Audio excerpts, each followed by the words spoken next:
Caitlin and Kyle's on taking the time to come out tonight to join us in prayer for our sweet girl Caitlin. I really don't know everybody to thank that put this thing together here tonight, but it's just amazing. People that donated their time, their money, their goods and services to do this tonight. We thank you from the bottom of our hearts. We're really touched by the outpouring of love and support for Caitlin and our families. And for those that don't know all of us, the families that are here tonight, on Crystal's side of our family, we have her parents, Sam and Colleen, her sister Deb Kaplan and her family, and her sister Trish Sanchez and her family.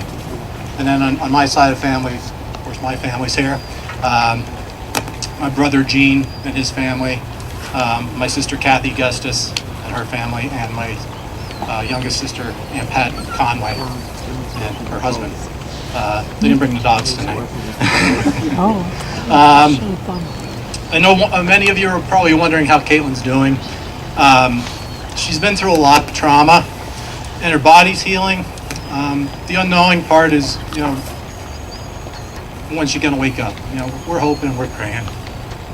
And although she's still in a coma, I believe she hears us. I believe she feels us, and I believe she receives your prayers. So we need to keep praying for her recovery.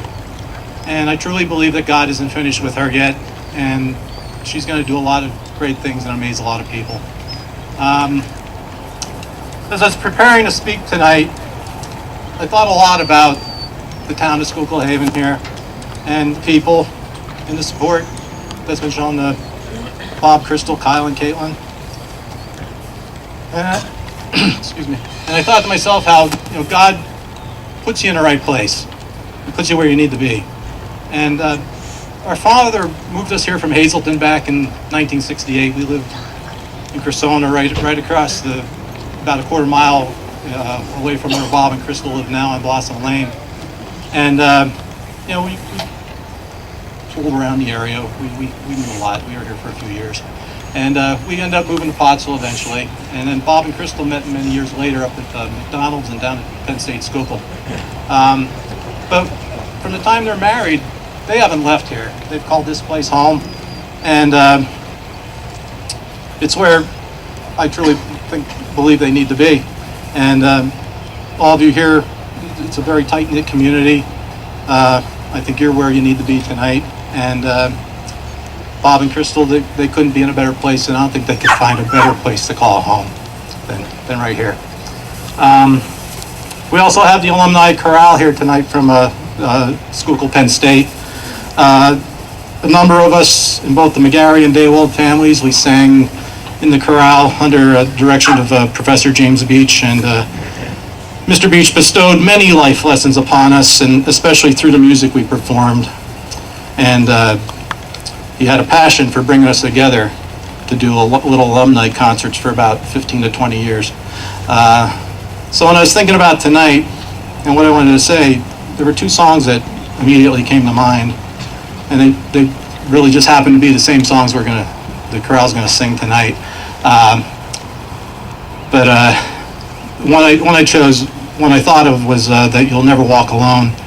And Bob, Crystal, Kyle, and I think you know that you and Caitlin will never walk alone.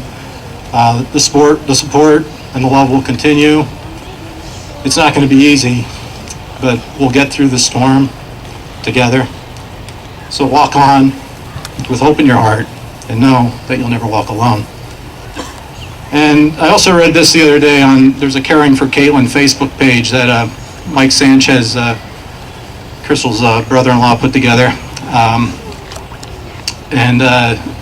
I thought it was fitting, and lost my place. And Mike wrote, "As my friend, I will take your hand and never let go. Your worries will never be your own. You will never cry in solitude. Your tears are shared with me. The hope you seek is always here. Let me take these steps with you, one at a time. I'm not going anywhere without you." So Bob, Crystal, Kyle, and Caitlin, you're not alone. And I'm also Caitlin's godfather, and Deb Kaplan, Crystal's sister, is her godmother. And during baptism, we were asked, will you keep this child in your care and prayer so she may grow in the love of God? To which, of course, we both answered, I will. And that promise hasn't changed. And I ask you all as a community, will you keep Caitlin in your care and prayers so she may grow in the love of God? I will. And then the other song that came to mind that we sang in chorale was The Lord Bless You and Keep You. And we always closed our programs with that. So as we join in prayer tonight and ask God to heal Caitlin and give us the strength to see her through the tough times that are ahead, I thank you all again for your prayers and support. And may the Lord bless you and keep you. May the Lord lift his countenance upon you. May the Lord be gracious unto you and give you peace. Amen. Thank you.